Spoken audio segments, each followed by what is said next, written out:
I started with Gadar 2, where I'm playing Indian Army officer, Brigadier. And from then on, I moved to a series with Mr. Milind Luthria called Sultan of Delhi. There I have played Underworld Don, a kingpin.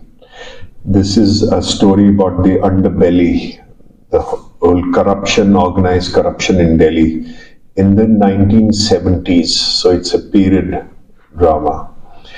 Then I did something for Mr. Vikram Motwani. It was a series on Netflix which became the #1 series called Black Warrant. And there I'm playing a lawyer, a senior lawyer who happens to visit the Tihar jail, and he sees there are a lot of inmates there who are inside for last 10-15 years just because there's nobody to do a bail on their behalf of 4,000, 5,000 rupees. So this guy's a big lawyer, but he's moved by this and he starts a legal cell within the Tihar jail. And it was very well received, of course, and because he's a very prolific storyteller. Then Mr. Anil Sharma of Gadar 2, he made another film where I played a police officer who's kind of helping Mr. Nana Patekar reach his home because he's lost his memory. And I'm playing a police commissioner, doing some assistance to them. Then in the south, I did something with Mr. Mammootty sir own home production called Kannur Squad, where he's a police officer and he's pursuing a killer. He's on a lead and he comes to Uttar Pradesh, where I'm a politician and I don't like it that he's come to my constituency and he's pursuing something. So we had some confrontation. I'm talking within the story, within the script. So that was that. And then now we are at Dhurrender 1 and Dhurrender 2. And of course it is making waves where I'm playing a Pakistani president, and the film, I think most people have watched it or not. It's all about what goes on in Pakistan and how it impacts India. So it's crazy the way it has been received because it has been so well made and so impactful, so effective that it's just creating waves. And now, just 2 days back, the part 2 was released, which again is making history. I don't know if it's true or not, but before the first screening of this part 2, they had already roped in 200 crores in advance payment for the tickets, which is crazy. And it did more than 100 crores on the first day. Anyways, beyond the financials and the economics of it, I think the way the director has narrated the story, of course there are so many aspects to it, the actors, the story itself, the backdrop, the background music, and the way it's been shot, the dialogues, everything has come together, and that is why it's so impactful. Even though it's such a long film, the first one was 3 hours 42 minutes and this one is 3 hours 55 minutes. And people are still going back. I met somebody who's seen the part 2 also twice, leave alone the part 1, which is crazy. So The going is good, and I am now lined up to shoot for a Hyderabad-based film, Telugu film by Mr. Madhav, where I'm playing a professor. And I'm not supposed to delve more than that or to reveal more than that, so I'll shut up on that. I just shot for a film by Madhur Bhandarkar. It's about the wives of the big superstars of Bollywood. It's what goes on in their life, their insecurity, how they negotiate with this hyper life where their spouses, everybody wants a piece of them. So I'm playing a businessman there who is supporting some of these Bollywood stars' wives in their entrepreneur life. So, other than that, there is also a Tamil film which I'm in talks with, and I've been finalized. In fact, I'm in the city to listen to something about my role in that.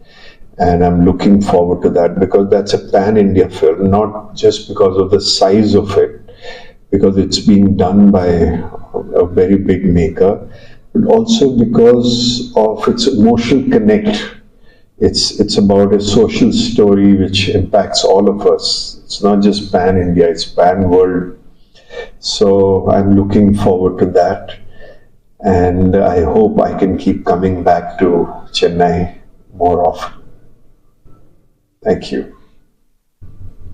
One had to work was on the language, because there is a peculiar way Pakistani, see, there is a lot of similarity with Indian, the North India at least, but there is a dialect. They speak Urdu in that Pakistani way. So one had to kind of imbibe that with certain practice, because that was important. Otherwise, it would not feel authentic. Other than that, the script and the lines and the briefing from the directors and director's team tells you enough for you to go there and perform. Yeah.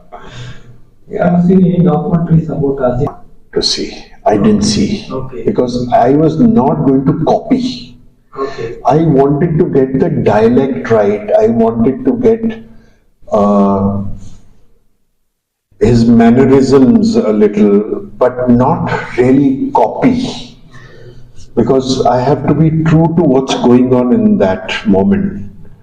And if you bring a lot of copying only, then you can lose the moment of what's going on, how it's impacting you, what's everybody saying.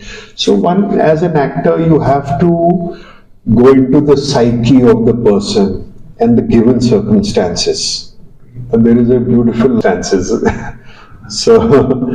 So you have to be present, and you have to understand what is the situation and how will this man who you're playing will react or respond to this, what is being thrown to him or what's happening there. So one goes by that imagination. That's any actor's job in any case. Yeah. I think you This is where I played a common man, a father who's going through something. So there was, which was my last release, it was called Andaz 2. I don't know if you remember Andaz 1, where Priyanka Chopra and Lara Datta were introduced by Mr. Sunil Darshan. So Mr. Sunil Darshan now produced the second one, where I'm playing a father, and he's a sick man. He's a common man, middle class, going through the financial problems, and the son also is acting strangely and badly and all that. So he's a worried man. He's also going through some liver problems. So I have a longish role in that where I'm not playing that authoritative and powerful and legal and or something. There was another one I did with Mr. Mahesh Bhatt where I have a 16-year-old son who is going through some psychological problem because his mother had died when he was very young. Okay. So he is unsure and withdrawn and doesn't express, but he comes across this app on the phone which can help him come out of the psychological issues that he's going through. So he starts following and doing what the app tells. Okay. So the app is telling him to do some crazy stuff, like cut himself with the blade, or scream in the middle of a bazaar, or go out in the night at 2 a.m. and return at 4 a.m. and go up to the cliff in the night with just a torchlight. So he's doing those crazy things because he's also tired and he wants to break free. He wants to come out of, and he just feels good doing these, but they are too dramatic and dangerous. And as a father, I get a whiff of it. What's happening? So I started following him, and one night he leaves. In the middle of the night, he goes up the cliff with his phone, and on the cliff, the message on the app says, "Jump from it into the water." And he jumps, and I know he can't swim, so I jump after him and I save him, and then it's a bonding. It was all about a message where we say that how technology is taken over and we are losing our human connect, and how important it is that you could be a family and really not know what's going on in the hearts of the others. You're so caught up in your own world, and so the lack of human connect and the power of sharing yourself with the other so that you can seek some help. So this is our job. Before you take on a project, you of course weigh whether the role is good, whether the director is right, whether the story is good, or whatever, all those things. But once you say yes, the idea is to throw yourself totally, and you just fall in line with the director's vision or the author's vision. How you're contributing to that story. Your whole job is to that, and leave all your resistances, all your apprehensions, all your doubts, and go for it. That's our only job in any case. So one has to do that. When I'm on the sets and everything, I will already get something. But I know it's not going to be very easy for me. It's going to be a long time before I can really understand and start to speak a little. So, but I'm trying. I will be indulging in it. Let's see how it works. Yeah.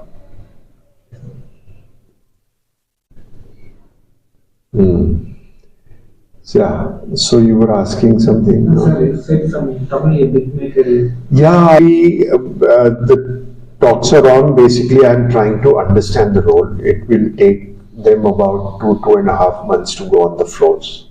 Okay. Before that, things are getting finalized.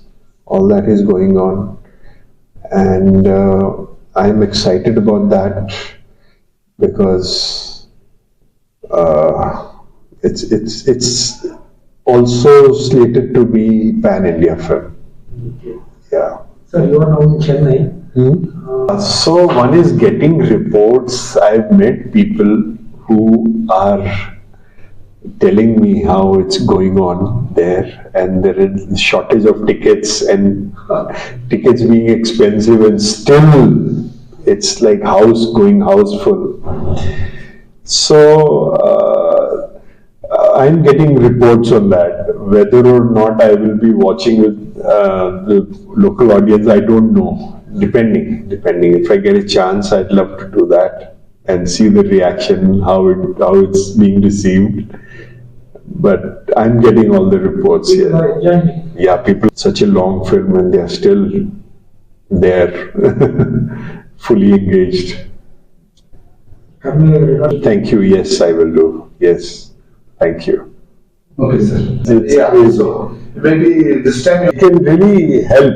Yeah. It just lifts up the whole room. It's very good. And it's a good idea. For the star Also.